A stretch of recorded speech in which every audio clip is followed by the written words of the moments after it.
Hey guys, last video I showed you how to cultivate unwavering faith.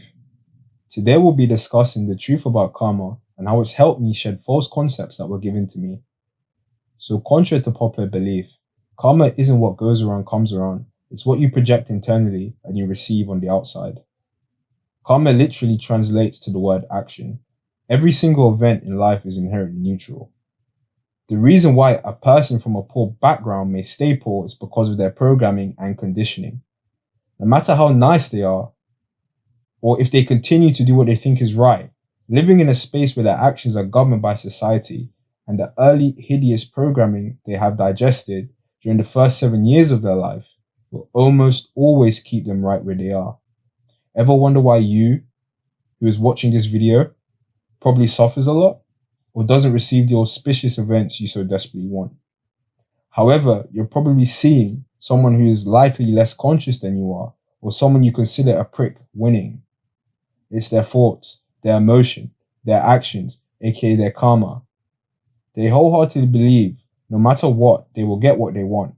The universe, source, God does not care about the content of your thoughts, it's the nature. So if you're fearing losing your job, fearing the loss of money, the universe responds, okay, my darling, here you go, more situations for you to fear. A truly abundant person will stay rich no matter what, no matter how they are perceived to be. It's their programming, it's their base. A rich person may go out and ridicule others. They may commit more horrific acts. However, I can assure you, they do not waste their time worrying about karma or something that could take their wealth away if they do such things, because their subconscious has programmed themselves for winning and constant wealth no matter what happens. You have to actively change your conditioning, and it starts with choosing your actions, aka karma and thoughts, consciously, and simply disregard what you do not want. With that being said, let's get to the 3 gems. Gem 1, using the law of vibration.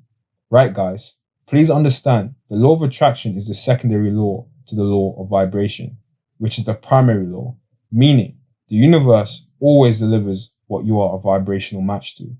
So if you are hoping and praying for a big payout, project or job, and within you truly believe it's not possible or you're not worthy of such a big payout, project or job, you will receive exactly that. Something small, minimal, or perhaps temporary. Your vibration is why certain realities, manifestations take longer than others to come into your life. This internal feeling dictates everything, and the beliefs you hold will surely materialize. The number one way to use the law of vibration is to be honest with yourself.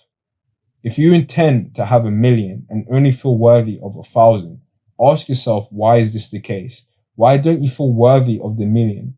Is it some false belief you have to climb over 100 mountains to attain abundance and then feel worthy? Or is it because you tried to make money before and it failed? Whatever it is, attack it from the root. Self-inquire and do your research. I listed some of my favorite teachers and books I've read on Instagram, so look out for that. The second part is knowing the universe always gives you what you want and directs you on the path to achieve it. Sometimes that entails mental trials and hardening to become the person you're meant to be and receive whatever it is you want.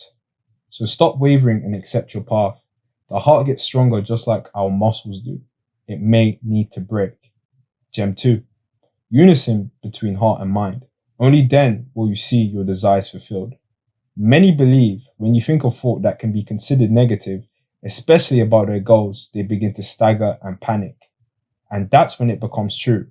Remember what I said earlier, the universe does not care about the content of your thoughts, it's the nature. It's when the thought is backed by emotion.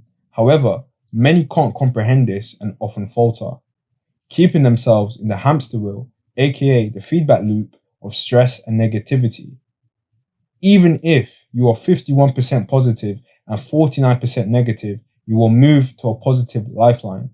However, as previously mentioned, I do not think you enjoy such a roller coaster. A short life pursuing your intentions full of bliss and love is far better than a long life full of mediocrity fueled by pain and negativity. I live by this sentence: if death awaits along my chosen path, bring it. So when something occurs you did not expect and fear begins to eclipse the heart or the mind, first remind yourself internally or aloud, this is neutral. I'm now deciding how to react. You see, you can do these two things. Put a positive meaning on it. Really convince yourself and accept the event as a blessing in disguise and continue on the positive lifeline. And the second, when the thought or feeling comes up, use the awareness technique I mentioned in my Destroying Trauma video and allow it to dissolve naturally. Gem 3. Ignore the 3D reality. Right, I'm not sure how many of you are familiar with the great teacher Neville Goddard. He preached this exact statement throughout his books. I will explain this in the simplest way possible. This present moment or current situations you are facing, whether favorable or undesirable, is a reflection of your previous karma, aka dominant thoughts, feelings, and actions. Going off what I said in the previous gem, you should halt and dispense the mark living inside you right now.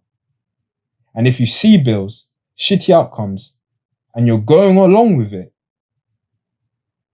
accept what is and focus on the wanted. Focus on all the greatness and abundance that's coming for you. Sit with that, cry with that, feel the joy and hold faith in what you seek is on its way.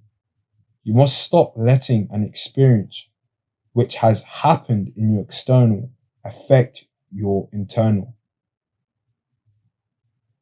This shouldn't happen. The mind works along with the sensory receptors to help the brain process what's going on outside of the body.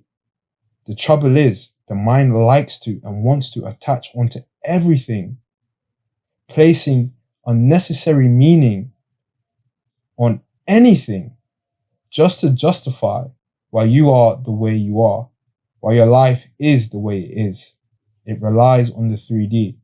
So what you must do is create the experience you would like to see in your next slide of life with visualization, meditation, and positive self-talk. If you'd like to hear a paragraph I say to myself, check out my Unwavering Faith video. Also, visualizing a powerful experience that you would like to see appear in your physical reality. And while you do this, please remember and accept it may not occur in the way it's playing out in your mind. So you kill all resistance and you can simply enjoy the meditation, the visualization, the love and joy you are currently feeling. There's no barrier. There's no tightening grip of fear. You're just doing it for the love. You shrug all resistance off. You're doing it because you want to enjoy this feeling, not because something is going to come from it. This is key.